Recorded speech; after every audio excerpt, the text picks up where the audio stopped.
Yung driver naman guys, oh. Walang kapaguran sa buhay. Dang. Dang. Dang. Dang. Uy, hatid mo kami sa Pasaraw.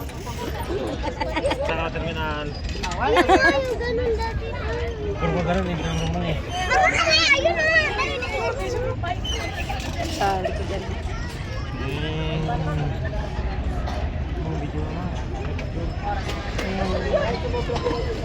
Punta na kami ng Cubao guys. Ito yung sasakyan namin. Papuntang Cubao. Ito yung sasakyan namin guys. Kaya mas lunod daw. Anong ginagawa nito? Kanya pati lahat ng area. Dito sa ano.